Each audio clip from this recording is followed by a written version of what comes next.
In the Middle Ages, survival depended more on endurance than on healing. Illness, injury, exhaustion, and fatigue were constant companions, and medical knowledge was limited, unreliable, or often dangerous. Remedies were scarce, slow, or ineffective. People learned early that waiting for a cure was rarely an option. The body had to keep functioning, adapting to discomfort and injury, because life did not pause for recovery. Survival required persistence, not treatment.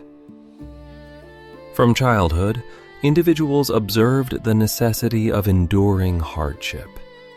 Adults continued labor despite wounds, weakness, or sickness. Complaints were discouraged because exposing vulnerability could provoke scorn, social judgment, or loss of support. Endurance became both a practical strategy and a social expectation.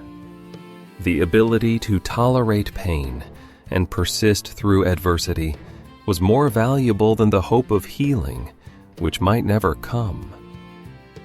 Daily life reinforced this focus on endurance. Tasks could not wait for recovery or relief. Food, shelter, and protection were immediate necessities, and any pause could mean failure or danger.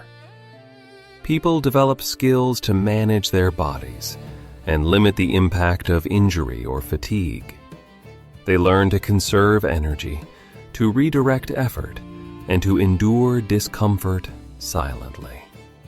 Healing, when it happened, was uncertain, slow, and often incomplete, while the ability to persist directly determined survival. Psychologically, this created a mindset oriented toward persistence rather than restoration. Pain, weakness, and disease were normalized, integrated into perception, and internalized as inevitable. Frustration and fear were redirected into action. The mind learned that control over survival came not from cures or remedies, but from disciplined, sustained effort. Emotional energy was invested in endurance, not in expectation of relief. Social structures reinforced this dynamic. Families, neighbors, and authorities demanded contribution, labor, and compliance, even under conditions of illness or injury.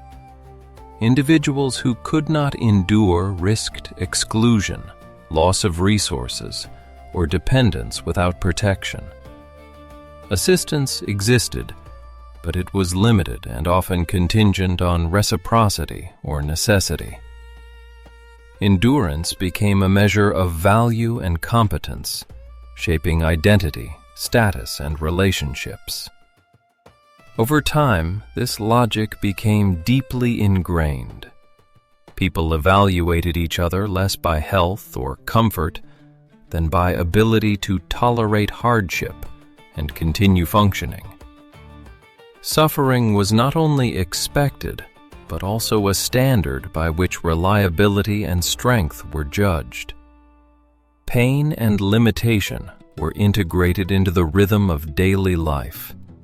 Bodies and minds were trained to endure, to suppress complaint, and to continue performing despite weakness.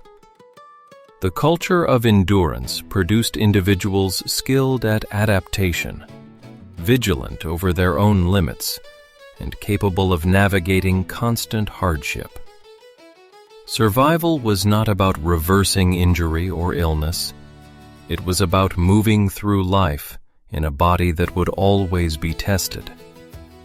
Life required persistence, not healing, and those who learned this skill were the ones most likely to survive the harsh realities of the medieval world.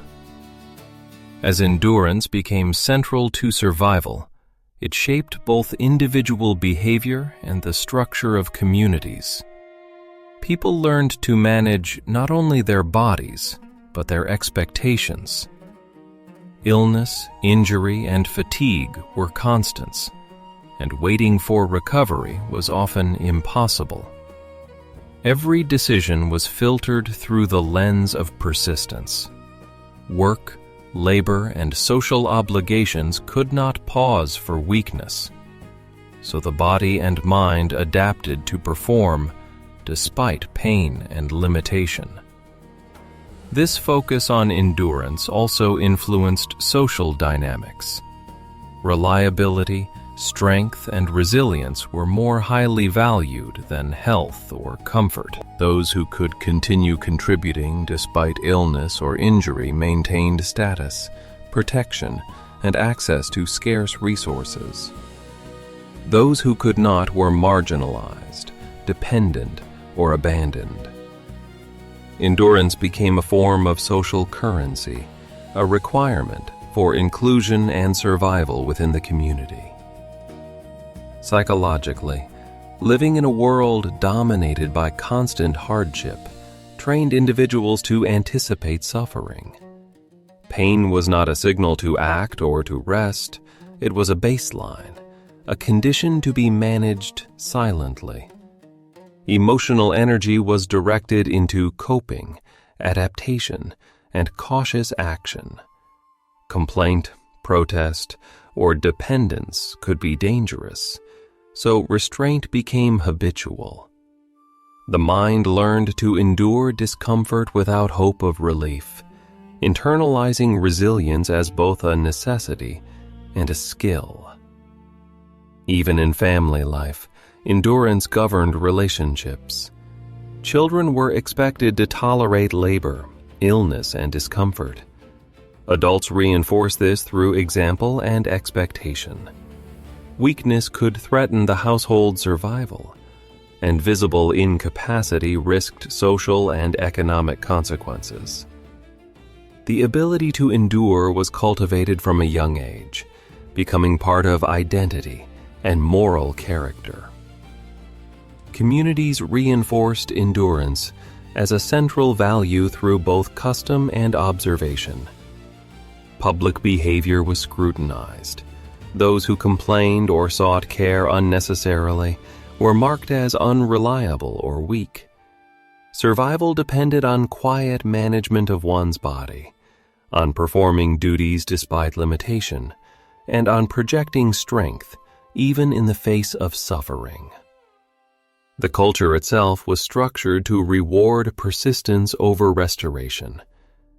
Over time, this normalization of endurance transformed life in the Middle Ages.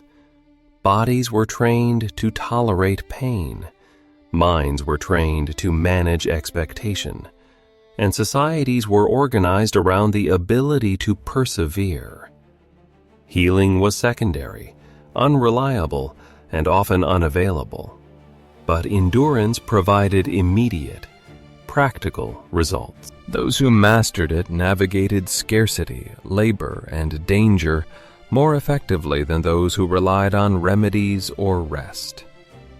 Ultimately, the Middle Ages were a world where persistence was more valuable than cure.